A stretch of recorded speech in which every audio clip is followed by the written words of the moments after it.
Buonasera a tutti et benvenuti sur les hauteurs de Torino. Alors ce point de vue unique sur la ville peut vous faire croire que nous sommes venus ici pour vous parler des Italiens des villes. En fait, il n'en est rien, c'est tout le contraire. Nous sommes venus à Turin rencontrer des Italiens des champs, des familles rurales, tout simplement.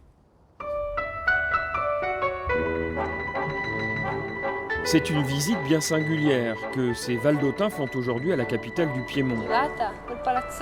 Une visite avec vue panoramique, pas seulement sur la grande ville, mais sur des chemins de vie aussi. Ceux empruntés par 3 familles qui, il y a une dizaine d'années, ont choisi de s'éloigner de la grande ville pour revenir à la vie rurale, en altitude. Un choix observé, épié même parfois, par un œil intrigué par ces sujets hors des sentiers battus. Pendant 1 an et demi, Moreno, le photographe, a mitraillé. Pas comme un paparazzi, non. Un peu comme un ethnologue curieux, un peu comme un membre du clan, beaucoup comme un esthète du Bianco e Nero, ces éclairs de vie en noir et blanc. Celle-ci est l'une de ces photos qu'il faut imaginer avant de les faire. Quand j'ai vu Mathilde tomber entre les moutons, j'ai aussitôt imaginé qu'elle jetterait ce regard-là. Et le plus incroyable, c'est que ce regard est arrivé. C'est pour ça que c'est la photo qui m'émeut le plus dans cette exposition, parce qu'il a suffi que je la rêve pour qu'elle devienne réalité. Ce cliché de la petite Mathilde n'a donc pas été choisi au hasard pour figurer sur l'affiche de l'exposition du musée de la montagne sur le retour à la terre. Mais pour Roberta, la maman de Mathilde, dont c'est la première visite ici, la surprise reste totale. C'est impressionnant de se voir comme ça dans une exposition. Pourquoi impressionnant? Eh bien parce que je me suis levée chez moi ce matin, là-haut, à 1400 mètres d'altitude.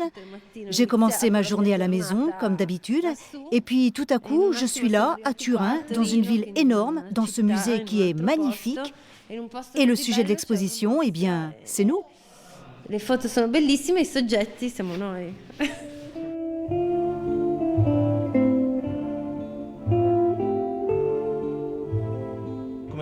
Comme je le dis souvent, on peut voir ces images de façon nostalgique en se disant « c'était beau l'agriculture d'avant ».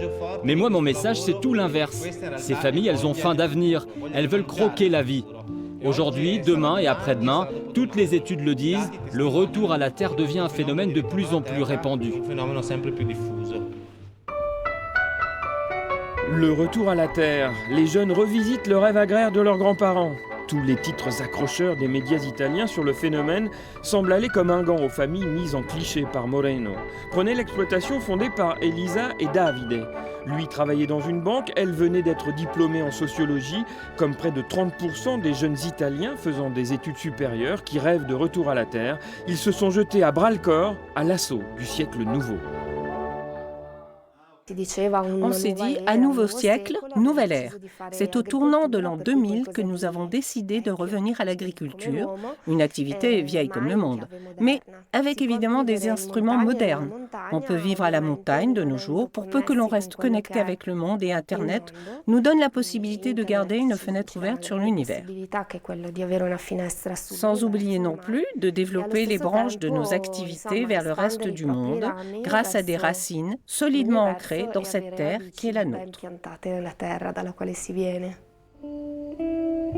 Production de fruits rouges, de légumes, gîtes, ateliers gastronomiques ou didactiques, en 15 ans, la petite exploitation valdôtaine est devenue ce que l'on appelle une vraie start-up agricole, celle que nombre de moins de 40 ans italiens rêvent de créer et que Moreno se plaît à rêver aujourd'hui avant de photographier peut-être encore demain.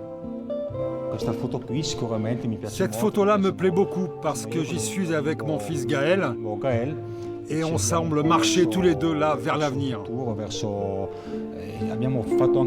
Parce que tout ça, on l'a fait aussi pour eux. On aurait pu choisir une vie conforme en ville, travailler dans une banque ou autre. Mais nous, on a fait ce choix de tracer, dans la limite des possibles bien sûr, notre route.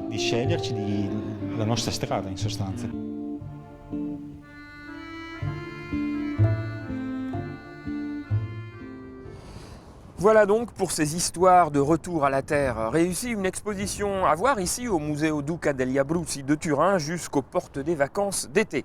Allez, direction la Suisse maintenant, juste derrière ces montagnes pour notre zapping de l'actualité de la semaine en Suisse et en Italie. On se retrouve la semaine prochaine. Ciao, ciao.